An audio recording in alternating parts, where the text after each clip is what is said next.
In the previous video, I gave a short introduction to the topic of second order linear constant coefficient homogeneous differential equations, which are differential equations of that form in equation 1.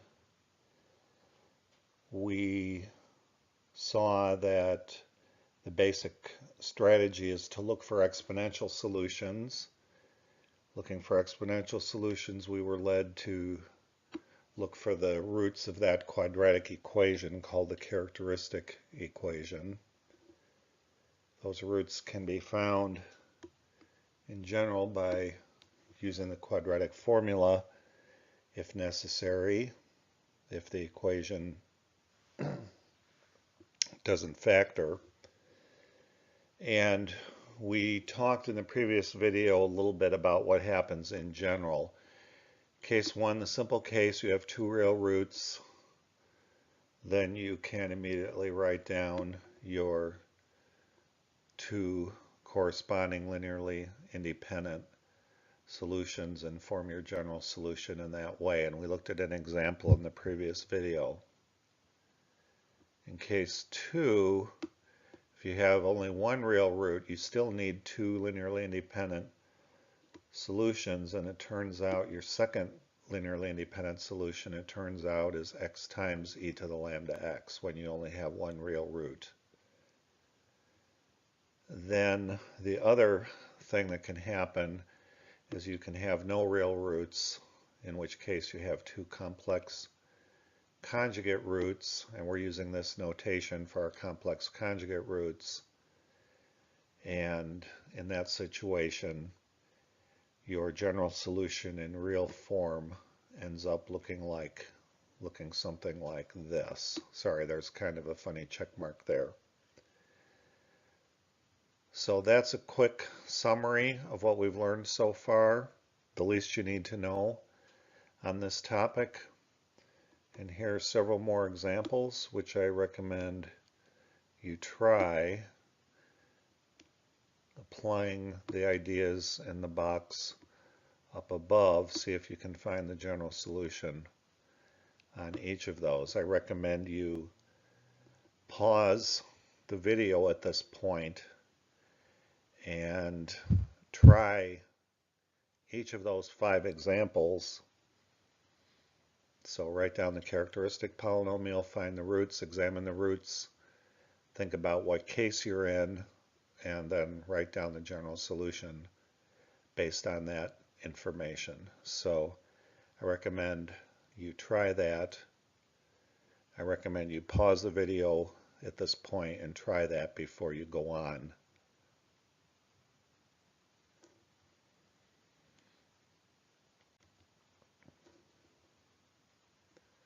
Hopefully at this point people have tried these examples on their own from the previous slide. So example 2, I gave you that differential equation.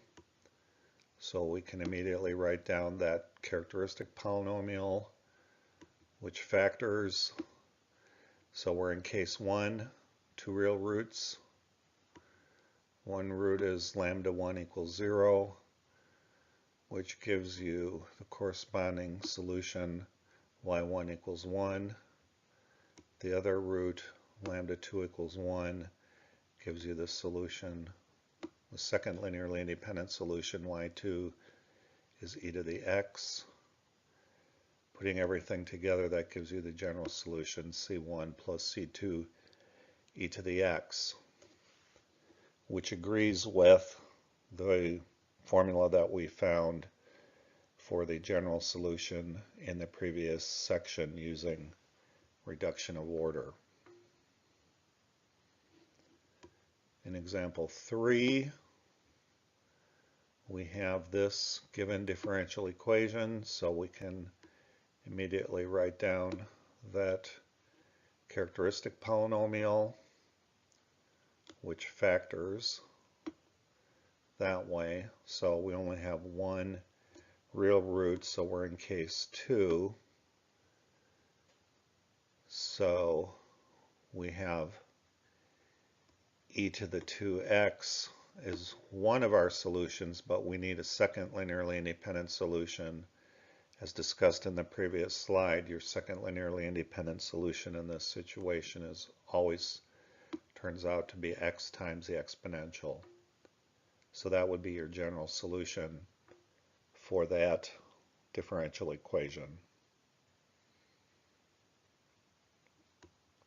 Here's a very simple example, but it's still worth working through as an illustration of what happens with this method. Y double prime equals 0, characteristic polynomial lambda squared equals 0, which we're thinking of as a quadratic equation with the double root. So one real root, lambda 1 equals lambda 2 equals 0. So one solution is y1 equals 1, similar to what happened in example 2 up above.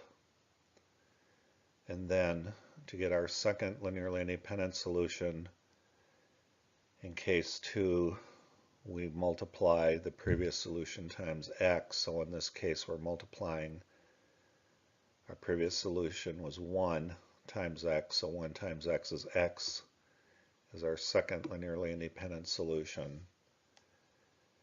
So geometrically, we're saying that if we have a function whose second derivative is identically 0, then that must be a linear function, which makes sense geometrically. In example 5, we had this differential equation, which gave us this characteristic polynomial, which does not factor using real numbers. It does factor using complex numbers, so either factoring using complex numbers or by using the quadratic formula, you find those roots, lambda is plus or minus I, the square root of negative 1, are the roots of the characteristic polynomial here. So alpha, the real part, is 0. Beta, the imaginary part, is 1. We're dealing with case 3.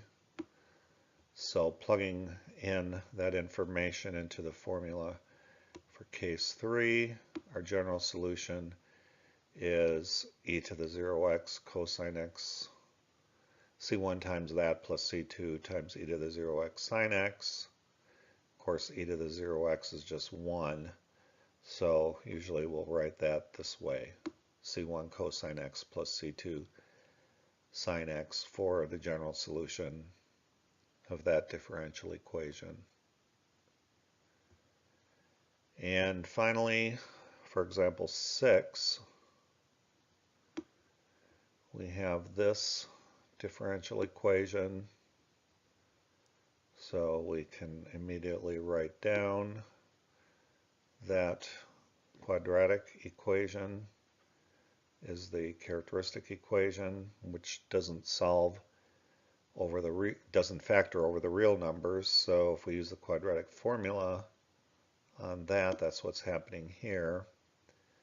And then we just need to do a little bit of simplification. Notice the expression under the radical is turning out to be negative in this example, so we're ending up with 2 complex roots. We have no real roots, 2 complex conjugate roots in this situation. We want to go ahead and simplify our expression for lambda as much as possible here before we start writing down our solution. So 4 minus 20 is negative 16. And then we just break up the square root this way into square root of 16 times square root of negative 1. Square root of 16 is 4. Square root of negative 1 is I. So that gives you minus 2 plus or minus 4i over 2 for lambda, the roots of our characteristic equation. And then if we just divide out the 2 everywhere, we get minus 1 plus or minus 2i for our roots. So we're dealing with case 3.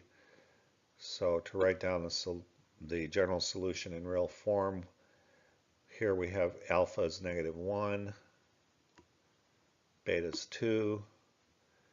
So that gives us our general solution, just plugging into the formula for case 3. That would be your general solution in real form for that differential equation.